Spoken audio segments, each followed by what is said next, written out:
Joining us now, senior contributor for the Daily Caller, Matt Lewis. Matt is also the editor of the new book, The Quotable Rogue, The Ideals of Sarah Palin in Her Own Words. What are you doing here, Matt? Yeah. What's your idea? Well, I'm here to raise the level of discourse and really? For President Obama. We could use that today. Hey, very good. And civility. Yeah, you know, a lot of what we think we know about Sarah Palin isn't true. For example, a lot of people still think she said, "I can see Russia from my front yard," which she didn't say. What'd she say? She actually said something a little bit less controversial, something to the effect of, you know, there are places of land in Alaska where you can see Russia, which is, of course, true. That is true. So I'm fascinated by people, the way that narratives are driven. I mean, Al Gore never said he invented the internet either. Marie Antoinette never said, "Let them eat cake." Jimmy Carter never said the word malaise. And so people think they do, and it ends up caricaturing these people. That's why I wanted to do this book that actually looks at her real words, the things she actually says. Tina Fey said, "I can see Russia from my house." That happened with Bush, too. Remember Will Ferrell said the word strategery? Yeah. And now a lot of people think George Bush used the word strategery, which he never did. And Jim Downey, who invented the word strategery, is very offended that George Bush gets credit for something that Jim Downey invented. Okay, but why this book now? Do you feel the need to defend Sarah Palin's honor?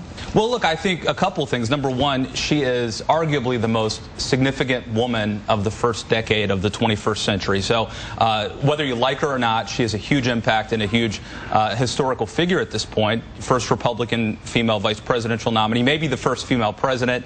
We'll see how that goes. The other thing, though, is frankly just trying to set the record straight on what she actually said without the media filter. So you think the media has been after her from the beginning? Absolutely, and the left. And I don't want to conflate the two because in some occasions they're different, such as this room. But if you look at what happened when she first announced, it was just horrible. Certain members of the media saying that Trigg wasn't her son. Right, that was unbelievable. Some student, hacked into her personal email accounts and posted them on the internet. The attacks against her were vicious. And frankly, I think that when you look at Michelle Bachmann and Sarah Palin, it would be terrific and actually an embarrassment of riches if the Republican Party had two women running for president. Meanwhile, we saw what happened to Hillary Clinton. She got pushed aside by the Democrats. Interesting how Republicans could become the party of women. Okay, on the other side of it, though, I mean, Sarah Palin didn't help her cause. I think even Pat Buchanan, who has Sarah Palin calendars up in every room in his home, was disappointed by one press conference after another.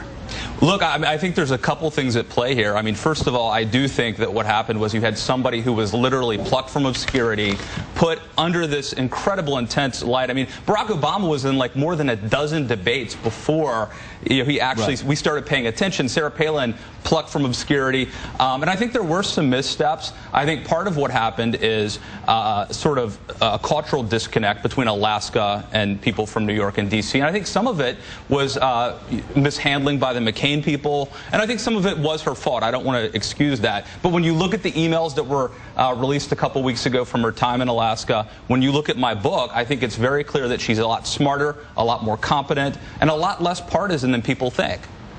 The truth is always somewhere in the middle. You said a minute ago, Matt, she was the most significant woman of the 21st century. I can just hear our viewers screaming at their TVs. I said arguably. What about Hillary Clinton? I could give you a list of. You really think she's the most significant woman of the 21st century? I can't. More so than Hillary Clinton? I said arguably, and I think you can make a case for Nancy Pelosi as well, by the way, and Hillary Clinton, and I'm sure some others. But I think you could make a good case for Palin because of the way. Look at the Tea Party movement, which she was sort of at the forefront of.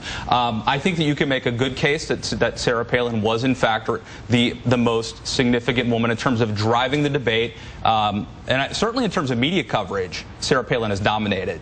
You would have to be a good lawyer. But so does Paris Hilton. That doesn't mean that they're significant. You'd have to be Johnny Cochran good to make that case. No, she was. I don't think it's. Let me stop right here. Don't compare her to Paris Hilton. I didn't. I'm just saying. You said so is Paris Hilton. You put her in the same category. No, I'm saying there are people who get media coverage that maybe shouldn't. She's one of two. Let me give you an example. Hold on a second, man. She's one the of death two. Panel comment is an example of driving debate. Hold on. Okay, let's put it in perspective. I'm tired of her. People ask, why do we bring her up? And they'll ask, why are we talking about her here? You talk about Paris Hilton. I think that feeds into that narrative. Here's the bottom line. She is one of the 2 only women who have ever been nominated for Vice President of the United States of America. That ain't nothing. It's just like Dan Quayle for 4 years after he was vice president. Okay.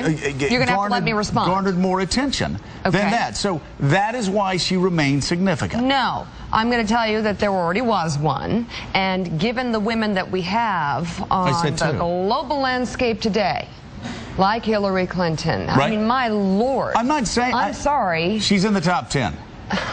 Let me make it. I'm not saying she's the most significant. You compared her to Paris Hilton, and that's what people... No, I compared his statement about media coverage to Paris Hilton. Okay?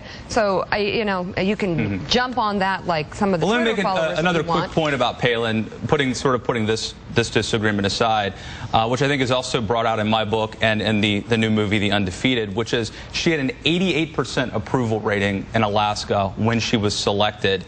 She was a very successful governor. Her short tenure in Alaska was incredibly successful, and that's why John McCain picked her and went up in the polls, and they were up by 4 points when the economy crashed. And yet, Matt, yesterday, Barack Obama poll came out. Barack Obama outpolled Sarah Palin in her own home state of Alaska. What's happened? She went from 88% when she was the governor, the executive of that, and look what happened to her after the presidential campaign, after the attacks, after the caricaturing. That's why this book is needed. Okay, well, and you've provided it. Thank you so much, Matt Lewis. The book is The Quotable Rogue. In a few minutes. Well, what was that?